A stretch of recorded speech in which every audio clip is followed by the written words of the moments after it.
Hey, you guys, this is Josh And Carolyn. with Homesteading Family, and welcome to this week's episode of the Pantry Chat Food for Thought. This week we're going to be talking about fermenting. We're going to be doing an introduction or 101 on basic lacto fermenting.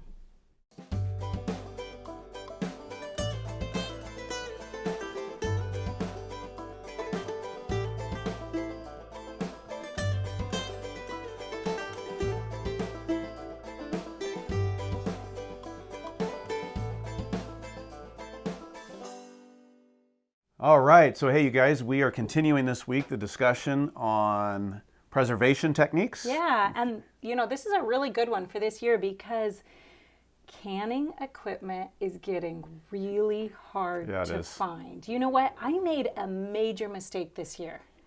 I knew going into this year, and I always know that I need more canning lids. You have to replace them every year. And I ordered tons of canning lids. I mean tons, because we can a lot. We do usually over 1,000 jars in a year. And so I ordered enough to get me through this year and some backup. You know what? I just ran out of pint jars. No way. I have not bought jars in years because I have so many. And apparently we've done a good enough job filling our pantry shelves this year that I actually ran out of pint jars. And there are some still out there available, but they are getting limited in supply. So fermenting is a really amazing way to pick up the pieces if you run out of canning supplies. Very cool. So before we dive in, though, let's get into a little chit chat and answer a subscriber question. Okay. So what's going on with you? Oh, you just hanging out, relaxing, taking it easy? I'm kind of pretending like I'm on vacation and doing nothing. That's why this basket of plums are sitting back there.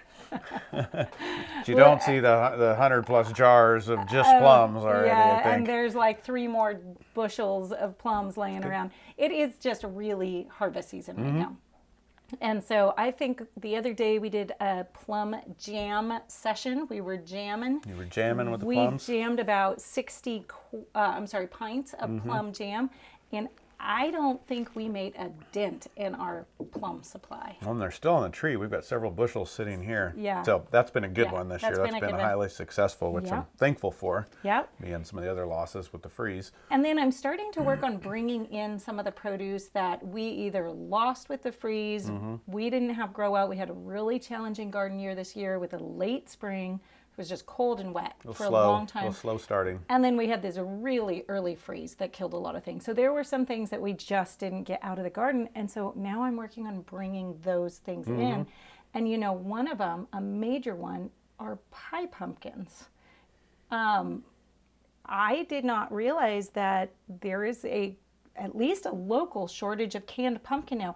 My general theory is that if I have to buy the produce in order to preserve it, then for the sake of my energy, I might as well just buy it preserved. Okay. So in general, if I'm going to have to buy something, especially full price, I would rather just buy it already canned. Okay? Yeah, well, it often is more expensive by the time if you have to buy at full price, the raw produce, right, and then go through all the canning and all through the work, that ends up being a much higher cost. So knowing that I didn't have pie pumpkins from our garden this year because they all froze, immature, weren't it already? I went out to go find canned pumpkin and get that stocked up on the shelf to replace that. Canned pumpkin apparently is very scarce, at least in our part of the world. I couldn't find it on Amazon. I couldn't find it on Azure Standard after searching all of our local grocery stores. So I'm hearing rumblings of a national canned pumpkin shortage. I don't know. I don't know if it's for real, but we do know that a lot of things did not get planted this spring because of COVID, because we shut down our borders to the migrant workers who would come in. So we didn't have the labor to plant a lot of agricultural fields. We've been expecting that there would be something like this coming in some of the crops. I never really heard what all crops. I know we saw potatoes. There was an issue with potatoes. So I'm not really that surprised that we're going to see some shortages on fall produce. Yeah, absolutely. And I think we're going to start seeing some of that now. So luckily there is not currently, to my knowledge, a shortage of actual pie pumpkins, just the kind that's already been processed and put in jars, in cans. So I went ahead and went out and got myself a whole bunch of pie pumpkins And luckily, those will sit around until the rest of the stuff that needs to be preserved right away kind of gets into jars and shelves and things like that. So good deal. Yeah, well, that's what I've been doing. What else? You've been getting onions up, starting to string onions. Stringing onions, bringing stuff in. We're bringing in potatoes right now. Those are coming in right now. Yep. So just trying to, keep our head above water during harvest season. And right now, we have 20 people in the house at the moment. We have some guests here staying. If you guys ever send in an email to our support box, you probably talk to Robin. Yep. She is our angel behind the scenes. She keeps us afloat a lot of the time. She does. And she's just wonderful. And she's here with her whole family right now visiting. So it's wonderful. We're longtime friends, both families. And so it's really nice to have them. And, feeding 20 people every meal, though, does keep you hopping. That's a big job. That's It is a lot of people. A lot of meals put together. It is. You're doing a great job at it, too. So, well, thank you. How about you? What are you up to? Yeah, well, y'all know we're working on an addition, and we're trying to beat the rain right now, and it is Robin's husband, John, who's a good friend of mine, who's been here for several weeks and is helping us with that. So that's been a lot of fun, but we are working hard to get ahead of the rain, and we've got it dried in, got the roof paper on, the wallpaper on, windows are going up today. Wow. And rain's coming tomorrow, so it's in the nick of time. Well, thank you for taking a few minutes and sitting down with us here. So Absolutely. we can chat. I always love being here. But in the midst of that, we've got to get the potatoes out of the ground because they froze, the tops froze, and they were fine as long as the soil's dry. Right. But we're looking at quite a bit of rain. Yeah. And they've had enough time to cure, so we've got to get them in as well. And then all the onions in out of the barn because it's going to get pretty moist out there. And trying to get a few cover crops. I planted a couple rows into cover crops last week. And got a couple more if we can today. Hopefully, it's not the end of the world if we don't, but we're trying to do more cover cropping that's good for the soil and good for our no-till system. Right. So I'm hoping today, I might be thinking I'm going to accomplish too much, but hoping to get that Usually. in. Yeah, but it's been a big push on the building the last week, really, and then my side of the harvest. So yeah. But it's going good. Very, very thankful, even with some of the losses from the freeze. I think we've got more potatoes coming in, more onions coming in than we ever have done. Beets, carrots, and parsnips are still out there, and hopefully we can get another month. They're fine in the cool weather, and we got some rain coming, so that's going to make up for some of the other things that didn't make it a little bit. Good. Yeah. That's good. So, really good. Yeah, that's it. That's all. That's all. That's all you're doing. Wow. Right. Wow. Keeping us busy. All right. Yep. That's how it goes until the snow flies, pretty much. Yep. Good. Cool. Well, let's get to a subscriber question. Okay. And this is from Gia Redfern. Hope we're saying that right, Gia. On choosing a homestead property, should we ask about mineral rights when looking at buying land? Ooh, good question. Good question. You know what? I left that one out. I skipped over it, didn't think about it. Absolutely, you should. You need to know what you're getting. Of course, water's primary. And in some states, you own the water rights on your land. In some states, the state owns it, and you may need to file for it or make sure it's updated or just know what the rules are. So you definitely want to do that. And then timber, we live in timber country, and I definitely, when we were buying this land, had to ask the attorney a couple questions because some of this land had been owned by the timber company. We have an actual easement that goes through. And so, yes, you want to make sure you understand everything that's happening there. And including what's in the ground, what's in the minerals, the soils. When we talk about mineral rights, it's we're including water, we're including timber, and then we're including what's in the earth, which could be oil or other things. And obviously, most of us aren't dealing with those things. It's usually water and timber are the bigger ones. But you do want to know, and you want to be very careful because if somebody has rights to those, like when we lived in Tennessee, there was some mining rights on that land because they used to strip mine for coal. They don't do that anymore, but that was another one we had to look into to make sure those were no longer active because if they're there, people can come in, a company can come in if you don't own those rights or there's some sort of deal in the title. So you very much want to understand what you're getting into, and of course, best case scenario is you've got control of everything. So is that all going to come out in a title search? It should, yes, but it's your response. Title's going to name it and declare it, but it's your responsibility to look through it and understand, because Title will call things that they see as a problem, but you need to understand what's there. They may not necessarily see it as a problem if the timber company's got an easement through your property. Yes. You know, that's not going to cause any alarms with Title. It's just something that's there. So you need to make sure and do your own diligence. And if you're not sure, you know, have an attorney review it and make sure you know what you're getting into. Because there's a lot of problems that do happen around that. Oil rights would fall into that, or natural gas rights, natural gas, oil rights Right. fall into that. If you're in an area that does any kind of mining or any kind of pulling resources out of the earth, you definitely, you know, there's likely you may have something in that. You know, we've got gas lines that run near us, and that's an issue for homeowners. So there's a lot of things, and you want to be aware. You know. Okay, well, that's a good question. Very important to think about, and so glad you asked, Gia. Okay. Alrighty, well, we are diving into fermenting, kind of a fermenting 101, and this is something we really enjoy in our house. But before we get into fermenting, because I think most people probably assume that we're talking about vegetable fermenting, but not everybody. So I think you're going to cover a little bit the different types of fermenting. Right. Clarify for us here. We're going to talk real fast. There are actually about 4 different types of fermenting. You probably could go even further than that. But you're going to have your alcohol fermenting. You're going to have your vinegar fermenting. You're going to have your lacto fermenting. And that's usually what we think of when we're fermenting vegetables. And then you have another kind of fermenting. And it's the bad kind. It's the rotting kind of fermenting. If it's your food on the shelf, it's a bad kind. If it's out in the soil, that might be good. So we're going to try and avoid that one. But today we're going to be talking about that lacto fermenting.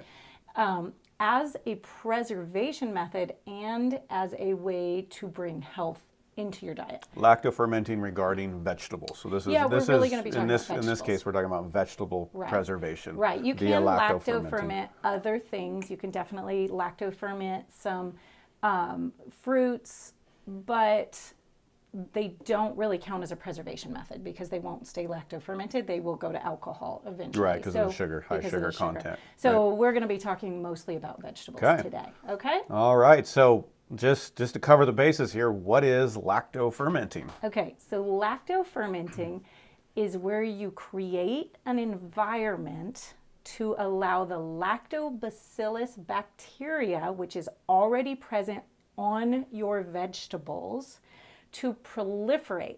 When they proliferate, they start eating the sugars in the vegetables, and as a byproduct, they create lactic acid.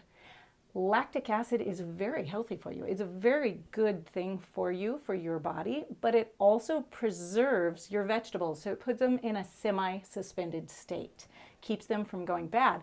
One of the ways it does that is because the lactobacillus bacteria actually goes and hunts down all the other microbiology in the jar, hunts it down. They'll go find it and they're going to destroy it.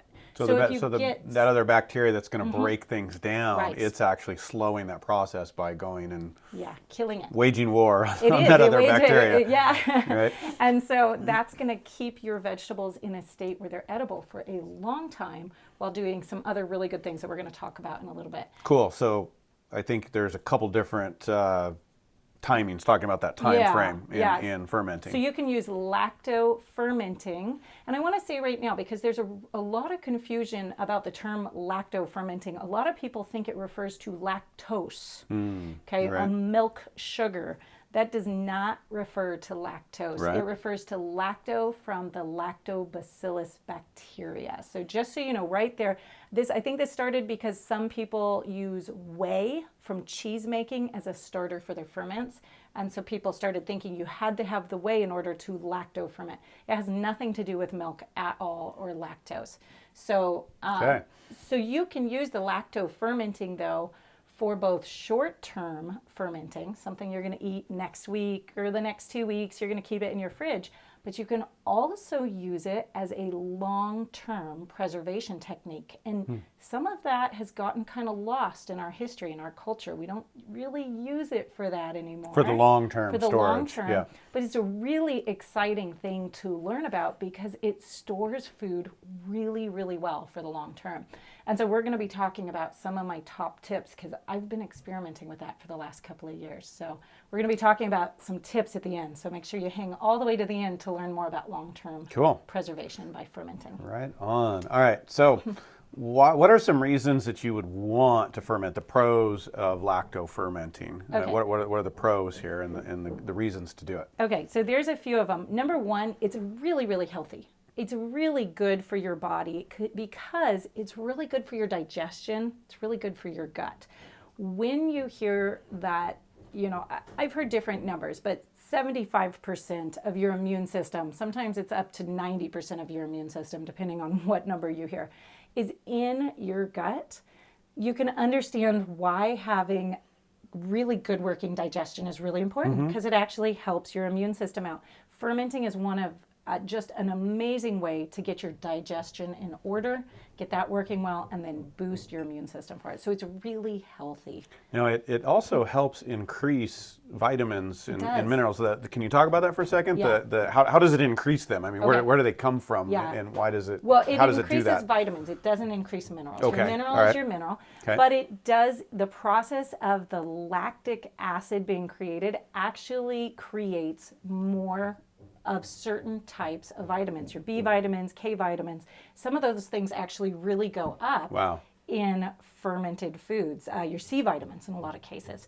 And so anyways, it's a great way to get more energy out of your food, more from your food, but also the fermenting action creates enzymes in your food. So you hear, after 40, we should all be taking digestive enzymes. That's kind of the standard advice.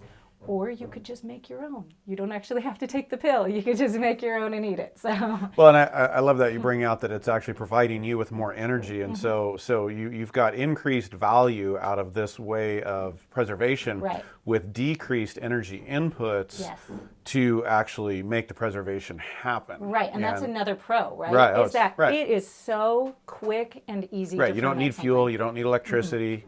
I mean, you need storage, so you need jars, you need something to put it in, but you don't need that energy to get this food preserved. Right. And unlike canning, where you use a lot of energy, you're generally degrading the nutritional value. Exactly. In this case, you're using less energy to preserve it and increasing the nutritional value. To me, that's just really cool. It is. It's really exciting. I can preserve a 5-gallon bucket of tomatoes by fermenting in a few minutes. Like, it does not take very long. I don't have to heat anything in the kitchen. It is really fast and it's incredibly easy. We're going to go into some of the steps in just a few minutes. But that is one of the major pros, especially this time of year when you have tons of produce coming in all at once and you feel like you're drowning in produce. How am I going to put this all up? Ferment. It's a great option. And lastly, it tastes really good. It does taste really good. I love it, especially carrots and tomatoes. Those are two of my favorites. Yeah, it really tastes delicious, and you can have great flavor combinations. But I want to bring out one point we talked about really quickly, but we kind of glossed over it. It's also, fermenting is incredibly safe. Because that lactobacillus bacteria hunts down the bad bacteria, it makes it one of the safest preservation methods. So if you're worried about canning or something else, this is very, very safe. Okay, so those are some of the reasons that we like about fermenting, why it's a good idea to do. But like everything, there are some cons. What are some of the things that are not a strong point of fermenting, why you might not do it in certain situations? Okay, well, we just talked about the flavor and the taste being a pro. But for some people, that's a con. It can take a little bit of getting used to for some people. They can't. It's different, and in our culture, we don't eat a lot of fermented foods anymore. Right. It's not a normal part of our diet, and it does have a little bit of a different taste. So it takes a while to get used to it.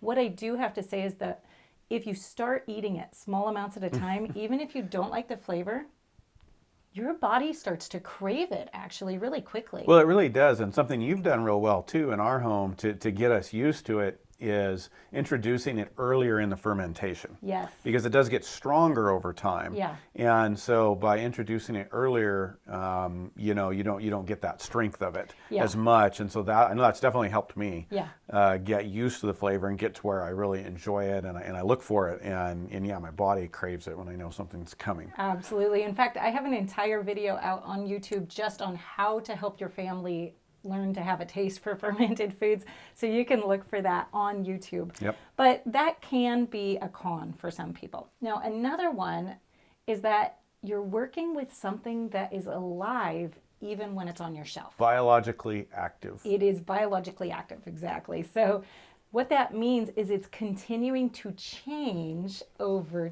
time. That means the flavors are going to get stronger, they're going to get more stable, your texture is going to change over time. And so that is actually, I mean, in some ways it's kind of fun. In some ways it's really neat when you learn how to work with it. But if you're used to shelf-stable things like canned goods that you put on the shelf and they stay there in kind of suspended animation, this is different than that. And you have to realize you don't just have forever with fermented foods. You can take them a really, really long time, but they're going to be changing the whole time. So they're not stable in that way. Right. They're still good. They're just changing.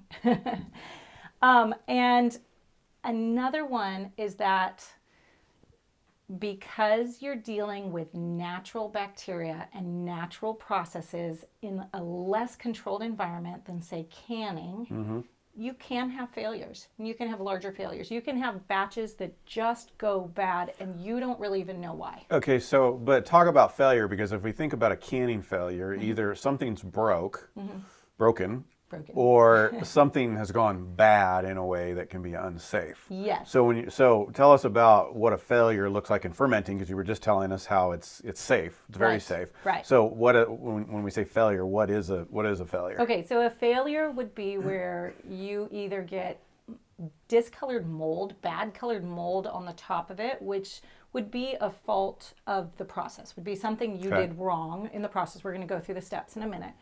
Or occasionally you get something that has been infected already with some sort of bad bacteria, and it gets a head start on the lactobacillus bacteria, and it ends up being the thing that takes over the jar. So it wins the battle in this case. It wins the battle, right? The great thing about fermenting is that if that happens, it is going to smell so incredibly bad that nobody would be able to pay you to put it in your mouth. Okay. It's not like canning where you have no idea if you have botulism in that jar by looking at it or by smelling it.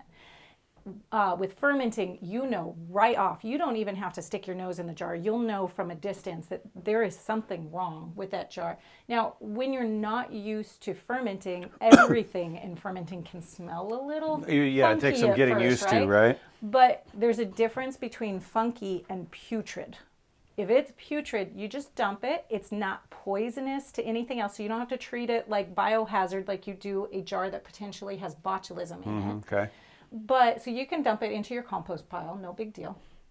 But you're going to know that it's bad. Okay. So, yeah. Can you cover the mold a little bit? You talked about the layer of mold that gets on the top. It's like usually a white mold. Okay. And we've eaten vegetables out of that and worked with that. Right. So can you explain that for people? Because we get questions like that when they're going through the fermenting class or some of the videos on YouTube, wondering if that's okay and what that is and how to deal with it. Right. Okay. So sometimes if your food floats to the top of your brine, it can get some mold on it growing. That is why it is so important to make sure that your food is always submerged under the brine.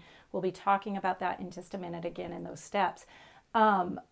Because if it comes to the surface and it's exposed, it can have mold start growing on it. The good thing is that mold only grows on the surface of things.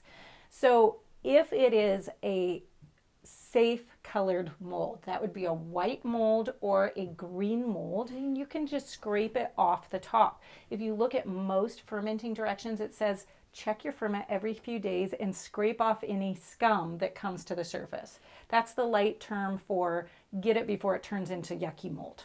Okay. Good. So as long as it's in those colors and it still smells good, doesn't smell putrid, then it's safe and it's okay. Yeah. Cool.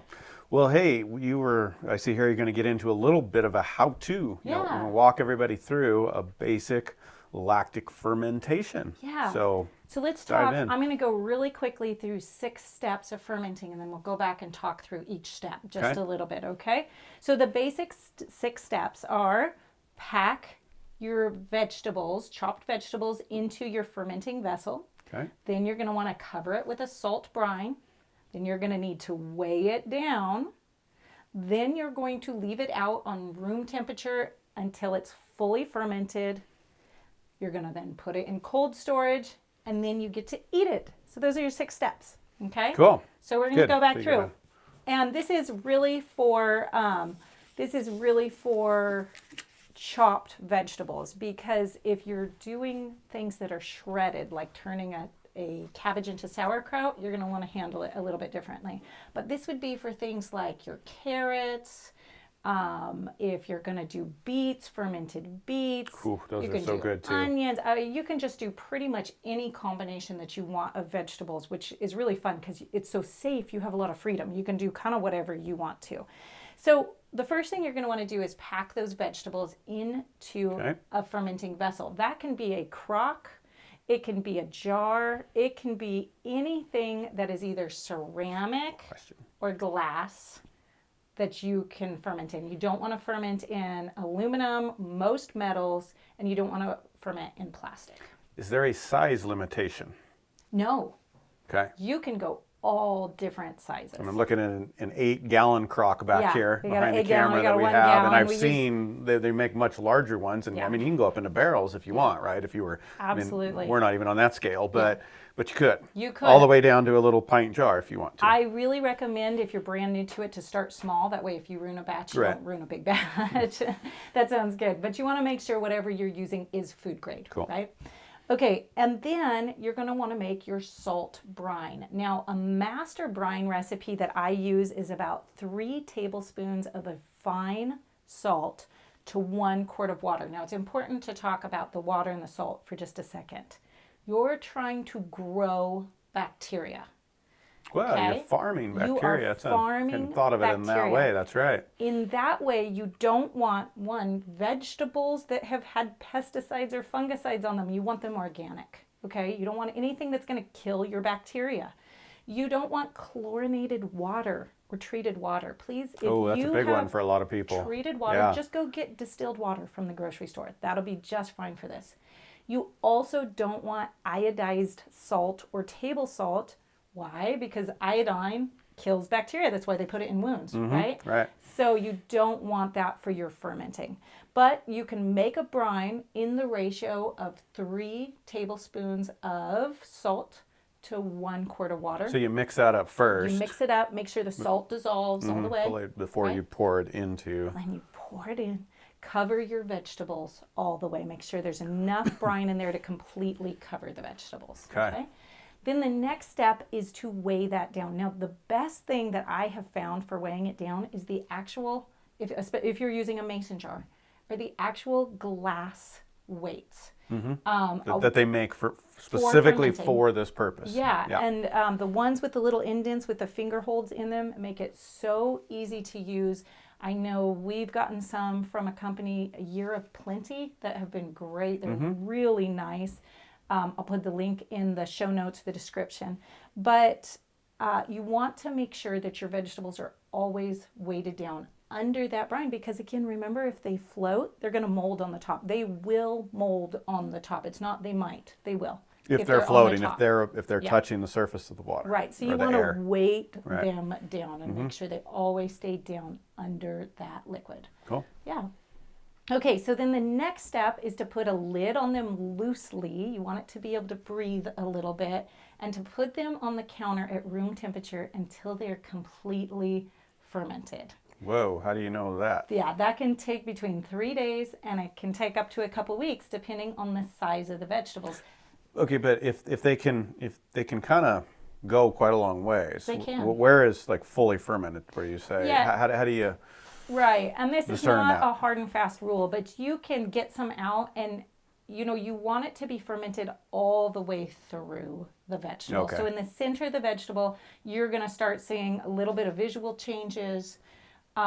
Cucumbers are a great example of this. If you slice a cucumber that has been in a brine for a couple days, you'll start seeing where the brine has gotten to because there's a change in color. Right, okay. Okay? You want it fully fermented before you move it to cold storage. Okay. Okay? And then the next step to that is to put it in cold storage. For a lot of people, that's the refrigerator. Mm-hmm. For some people, it's just cold storage. If you can get a space in your house that's below 55 degrees Fahrenheit, you can store it outside of the refrigerator pretty certainly. So in a typical root cellar condition, Right. A lot of basement conditions. Yes. But tell us, since we've already gone down this road of understanding a little bit of the biology, what's the cold storage doing? Okay, as so far as it's lacto fermentation? slowing down that change from the sugars to the lactic acid. So when you get it to a place that the vegetable itself has fermented, you want to then slow that down. That's slowing the activity of the bacteria down, Right. right? That's starting to make them inactive, It or is. less active at least, Less depending active. on how cold it is. And that's going to keep your vegetables from maturing as a ferment too quickly. So it's going to keep them from getting really strong, sour fermented flavors. So it's going to kind of slow that down, keep it, a little more stable for a little longer. If you put something in the refrigerator, it will almost stop fermentation altogether because it's so cold. So I was going to say, if you could go down to the 30s, low yeah. 40s and 30s, and if you could create a space like that, Absolutely. you could store a lot of food, For long very time, long. fermented Yeah. food, and not have it get overly strong, which is Right. what, a lot of us don't like if it starts getting too strong. Too strong, yeah. Yeah. Fermented food that is put in the refrigerator can last for years. Wow. Yeah, it can sit there for a really long time. If you have fermented food that is consistently kept below 55 degrees, it can easily last a year. In fact, we are still eating off of some that we did last summer. Here we are in September. And it has only been in cold storage, not in the refrigerator. And it is still good. It is strong flavored at this point. Yeah. But a little bite is good. Good. It's Good tasty. for you. Yeah, it was really good for you. Okay. So yeah. Store it. Store it and then eat it. And I know that kind of sounds silly on a steps thing, but in a culture where we don't eat a lot of fermented food, I answer the question very often, what do I do with this stuff now that I've made it? Right. Okay. And, let's talk for just a second about how to eat it, how to get the most health benefit from your fermented foods, because it kind of all goes together. Eating it all at once isn't going to give you nearly the health benefit of eating it regularly day after day after day. And amazingly enough, it only takes a little tiny bit, like a bite full, to give you a very powerful health boost. So be you don't need careful. much. So don't be binge eating your fermented veggies. Well, I've done it. I gotta say, those They get those really carrot good. Yeah. sticks, Yeah. they're really good. Is there any problem with that? Can you overload? It can, if your system is not used to it, it can, Because it is have bacterially effects. active. Right, exactly. So I would make sure you start, especially if you really don't eat fermented foods, you're not used to that at all. I would start slowly and start with a few bites a day. But one thing that I found is a really great way to do that is at your mealtime, when you set the table, take everybody's fork, put one forkful of your fermented vegetables on it and put it on their plate. They can't have dinner until that plate or until that fork is empty. That is enough to really give some really good health benefits, but you don't have to consume a whole bowl of it. So cool. Another way to eat it is to serve it as a side dish. I love it put on top of rice. Like if we're having rice as a side dish, just some fermented vegetables on that, make it really good. So topping things with it, putting them in salads, those are all really good ways to get some of them in there. But make sure you consume them raw. Don't turn around and can them. Don't put them in something that's going to be cooked, because then you're killing off the enzymes I mean, you're not and the bacteria. Yeah, you're not going to hurt yourself for the meal. No, You're just ruining the benefit. Right. You know, if you want to use them for cooking because you enjoy the flavor of what Absolutely. you've got, you can totally do that. Yes. You're just then killing off the benefit of the bacteria that's there. Yeah, that's a really good point. You're totally right on that. Cool. Okay. I'm noticing one thing here you wanted to mention about the change up if you're going to shred as far as that recipe, just since you're giving people as a basic. Right. So back in those basic steps, if you're using shredded vegetables instead of chopped vegetables, then you actually don't use a brine to cover it. You put salt directly into your shredded vegetables and let the salt pull the liquid out of the vegetable and create its own brine. So you'll see a lot of recipes for sauerkraut that way, where you're putting the salt in and you wait for the liquid to come up. The ratio for that you're looking for is 1 scant tablespoon of fine sea salt or good quality salt, remember non-iodized, per 2.5 pounds of fermented vegetables. All of these ratios are relative. Like you can up them, down them, you know, they're kind of your best guess for your kitchen. Cool. Yeah. Right on. Well, you know, we've got a few resources for you in case they want to dive in a little further than just this audio video instruction here.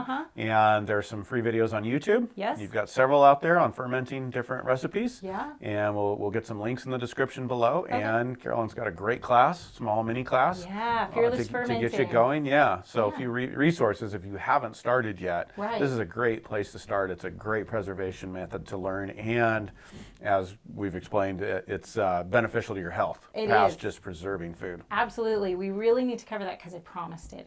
Gotcha. Okay. So we have to talk about my top tips for using fermentation for long-term storage, even though we're getting late, so I'll go pretty quickly. You can make them last for a really long time. My top number 1 tip is to make sure you sterilize your fermenting vessel in boiling water for at least 12 minutes if you're looking to do a long-term ferment, especially if it's not going to be in a refrigerator space. Can you define long-term, like past how long? What's long-term? Past a couple months, but really the big key here is if it's not going in the refrigerator. Okay. If you want to keep it on your shelf in a coolish sort of space. Gotcha. Yeah, it's really going to make a huge difference. The other thing is if you can't keep it in under 55 degrees, up your salt a little bit, and that will give you a better chance of survival, length of time. It'll be saltier, but it will give you better results. Yeah. And then at the beginning of fermenting, make sure you check the top of your ferment and skim any scum that comes to the top. That's really going to help you. Just make sure you do it with a sterilized spoon or utensil. So very, very cool. Yeah. One more resource, you mentioned it once, but I wanted to add back in there. Year of Plenty has great fermentation it's got products. Great kits and all sorts of things. And we'll leave you a link for them as well. Absolutely. And that'll get you started on your fermentation journey. Okay, you guys. Great hanging with you. Talk to you soon. Goodbye.